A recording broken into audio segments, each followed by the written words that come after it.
Hello, English learners, and welcome back to English Bio Talk. I'm Anna. Have you ever wished you could learn English even when you're not actively studying? What if I told you there's a way to boost your English skills while you're fast asleep? It sounds like magic, doesn't it? Well, today, we're diving into the fascinating world of learning English while sleeping. Many of you might be thinking, is that even possible? The answer is a hopeful yes, with a few important details to understand. We're not talking about becoming fluent overnight, but you can definitely use your sleep time to reinforce what you've already learned and to absorb new sounds and patterns. It's about smart, passive learning. So, get cozy, relax, and let's explore how you can improve your English while you dream. Point 1. The science behind learning while sleeping. First, let's talk a little bit about the science. Our brains are truly amazing organs. Even when we sleep, our brains are very active. They don't just shut down. Instead, they work hard to process information from the day, organize memories, and consolidate what we've learned. This process is called memory consolidation. Recent research suggests that our brains can also process new sensory information during certain sleep stages. This means that if you listen to English audio while you sleep, your brain might be able to pick up on some of it. It's not like active studying where you are focused and taking notes. It's more about subtle exposure and reinforcement. Think of it like this. Your brain is like a powerful computer. During the day, it's busy with many tasks. At night, it runs background programs to tidy up and store files. When you play English audio, it's like adding some extra data to those background processes. Your brain might not understand every single word, but it can start to recognize sounds, rhythms, and patterns. This is especially true for things you've already heard or started to learn during your waking hours. Point 2. What you can expect from sleep learning. So, what kind of benefits can you realistically expect from this method? As I mentioned, it's not a magic bullet. You won't wake up speaking fluent English if you only listen to audio while sleeping. But you can expect some real, noticeable improvements over time. One of the biggest benefits is improved pronunciation and accent. When you hear English sounds regularly, even in your sleep, your brain gets more used to them. This can help you recognize and produce those sounds more easily when you're awake. It's like your brain is getting extra practice in identifying specific phonetic patterns. You might find yourself naturally forming English sounds more accurately. Another benefit is vocabulary reinforcement. If you listen to lists of English words and their meanings, especially words you've already studied, your brain might strengthen those memory connections. It helps to move those words from your short-term memory into your long-term memory, so you might find yourself recalling words more easily during the day. You can also see better listening comprehension. Regular exposure to spoken English helps your brain get used to the speed and flow of the language. Even if you're not actively listening, your ears and brain become more attuned to the rhythm, intonation, and common phrases. This can make it easier to understand conversations and audio in English when you're awake. It's a subtle but powerful way to train your auditory system for English. Point 3. What you cannot expect from sleep learning. Now, it's really important to talk about what sleep learning cannot do. We need to have realistic expectations to avoid disappointment. Sleep learning is a helpful tool, but it's not a replacement for active study. You cannot expect to learn entirely new grammar rules or complex sentence structures just by listening to them in your sleep. Active engagement, understanding, and practice are essential for mastering grammar. While listening can help you get a feel for how sentences are built, you still need to study the rules and practice using them yourself. Also, don't expect to learn a language from zero to fluent while you sleep. Sleep learning works best as a supplement to your regular studies. It helps to enhance what you're already doing, not to replace it completely. You still need to read, write, speak, and actively listen to English when you're awake. These active learning methods are crucial for true fluency. Finally, it's not about magic or some secret trick. It's about taking advantage of your brain's natural ability to process information. Think of it as giving your brain a little extra nudge, a gentle reminder of the English sounds and words you want to master.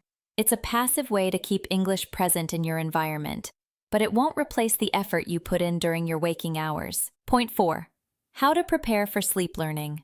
To make sleep learning as effective as possible, you need to set yourself up for success. This involves preparing your environment, choosing the right audio, and getting into the right mindset. First, create a comfortable sleeping environment. This is super important. The audio should be a helpful background element, not something that keeps you awake. Make sure your bedroom is dark, quiet, and at a comfortable temperature. Your brain needs to get good, restful sleep to process information. If the audio disturbs your sleep, it won't be effective. Next, choose the right audio setup. You can use a speaker that plays softly in your room, or you can use comfortable headphones. If you use headphones, make sure they are very comfortable and won't bother you during the night. The volume should be low enough that it doesn't disturb your sleep. Think of it as a quiet whisper rather than a loud lesson. Some people find that specific sleep headphones designed to be flat and soft work best. Finally, have a positive mindset. Believe that this method can help you, even if it's just a little bit. Don't stress about whether it's working perfectly every night. Just enjoy the process of immersing yourself in English. Remember, every little bit of exposure helps your brain get more familiar with the language. It's an easy, low-effort way to add to your language learning journey. Point 5. Types of audio content to use. Choosing the right audio content is crucial for effective sleep learning. You want something that is repetitive, clear, and focused.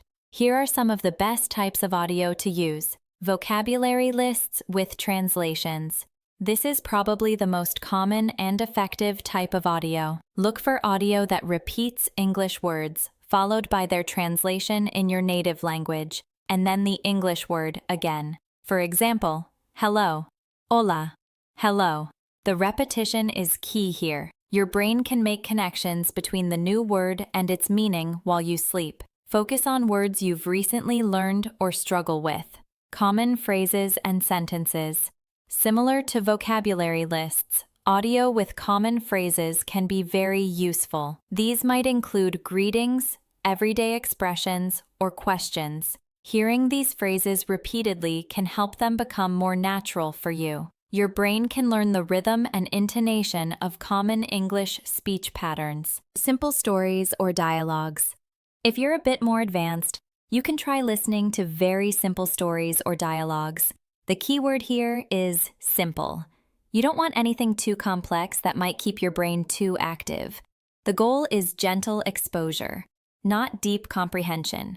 Choose stories with clear narration and a slow pace.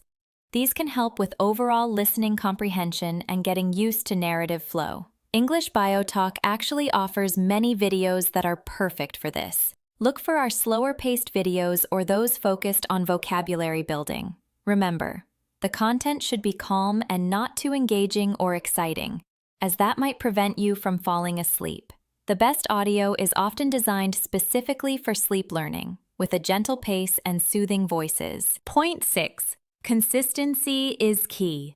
Just like with any other learning method, consistency is incredibly important for sleep learning. You won't see results after just one night. It's a gradual process that requires regular effort. Try to make listening to English audio part of your nightly routine. For example, you could start playing the audio as you get ready for bed or right after you lie down. The more regularly your brain is exposed to the language, the stronger the connections it will form. Think of it like watering a plant every day. Consistent, small actions lead to growth.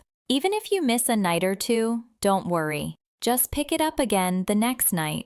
The goal is not perfection, but continuous engagement. Over weeks and months, these small, consistent exposures can add up to noticeable improvements in your English comprehension and recall.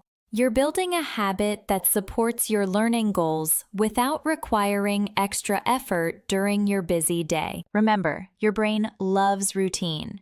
When you consistently expose it to English sounds and words, it starts to recognize them as important. This regular, gentle immersion helps your subconscious mind become more comfortable with the language, laying a stronger foundation for your active learning efforts. So, stick with it and be patient with yourself. Point 7. Combining sleep learning with active learning. As we've emphasized, sleep learning is a supplement, not a replacement. The most effective way to use this method is to combine it with your active English studies during the day. This creates a powerful synergy where both methods support each other. Here's how it works. During the day, actively study English vocabulary, grammar, and practice speaking. When you go to sleep, listen to audio that reinforces what you just learned. For example, if you studied a list of 20 new vocabulary words during the day, create or find an audio track that repeats those same 20 words at night. This combination works because your brain is already familiar with the material. During sleep, your brain is in consolidation mode. It takes the information you actively learned and helps to make it stronger and more permanent. The gentle repetition at night acts as an extra layer of exposure, telling your brain, hey, this information is important, let's keep it. Think of it like building a house. Active learning is like laying the bricks and putting up the walls. Sleep learning is like adding extra cement between the bricks to make sure everything is strong and secure. Both parts are necessary for a well-built structure. So always remember to balance your passive nighttime listening with active daytime study for the best results. Point 8. Setting realistic expectations. It's worth repeating. Setting realistic expectations is very important for your motivation and overall success. Don't expect dramatic overnight changes. Language learning is a marathon, not a sprint. You might not wake up feeling like you suddenly understand everything. The changes are often subtle. You might notice that certain words feel more familiar or that you can pronounce some sounds a little better. Maybe you find it slightly easier to follow a conversation. These small improvements add up over time. Think of it like going to the gym. You don't get strong after just one workout. You go consistently, and slowly, over time, your muscles get stronger. Sleep learning is the same. It's about slowly building your brain's familiarity and comfort with the English language. Be patient with yourself and celebrate the small victories. Focus on the long-term benefits of consistent exposure. Over a few months, you might look back and realize how much more comfortable you feel with English, even if you can't pinpoint the exact moment it happened. This method is about creating a rich, immersive English environment for your brain, even when you're not consciously aware of it. Point 9. Safety and comfort first. While sleep learning is a great tool, your health and comfort should always come first. Poor sleep can have negative effects on your learning and overall well-being. If the audio you're playing is too loud, or if the content is too stimulating, it might actually disrupt your sleep. The goal is to get restful sleep while exposing yourself to English, not to sacrifice sleep for learning. If you wake up feeling tired or if the audio is bothering you, adjust the volume, change the type of audio, or take a break from sleep learning. Listen to your body.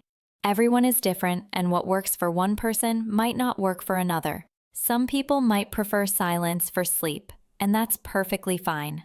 Don't force yourself to do something that makes you uncomfortable or reduces your sleep quality. Quality sleep is essential for memory, learning, and overall health. The volume should be just barely audible. Think of it as background noise, like the sound of distant rain. It should blend into the background and not demand your conscious attention. If you find yourself straining to hear, or if it causes you to wake up, it's too loud. Experiment to find the perfect, gentle level that supports your learning without disrupting your precious sleep. Point 10. Personalizing your approach. Sleep learning is not a one-size-fits-all solution. What works best for you might be different from what works best for someone else. The key is to personalize your approach to fit your learning style, preferences, and current English level. Experiment with different types of audio. Some people might find vocabulary lists most helpful, while others might prefer short, simple dialogues. Try different voices and accents too. You might find that a calm, steady voice is more conducive to sleep. or that a particular accent helps you with pronunciation. Also, experiment with the duration. Some people might want to listen for an hour, others for the whole night. Most studies suggest that the early stages of sleep are most effective for memory consolidation, but some find continuous exposure helpful. Use timers on your audio player if you only want it to play for a certain amount of time. Find what feels right and what doesn't disturb your sleep. Remember that your English level also plays a role. Beginners might benefit more from very basic vocabulary and simple phrases. Intermediate learners could try slightly more complex sentences or short stories. Always choose content that is just a little bit challenging during your waking hours, then reinforce it during sleep. Make this method work for you and your unique learning journey. Conclusion: dream big and learn English. So, there you have it. Learning English while sleeping is not a fantasy, but a real, scientifically supported way to enhance your language skills. It's a wonderful tool for passive reinforcement, helping with pronunciation, vocabulary recall, and overall listening comprehension. Remember to set up a comfortable environment, choose appropriate audio content, and be consistent. Most importantly, combine this passive method with active learning during your waking hours for the best results. Don't forget that your well-being comes first, so ensure the audio doesn't disturb your precious sleep. We encourage you to try this method and see how it works for you. Start tonight and give your brain a little extra boost. You might be surprised at the subtle but steady progress you make. If you found this video helpful, please give it a thumbs up, subscribe to English Bio Talk for more language learning tips, and share your experiences in the comments below. Sweet dreams and happy learning.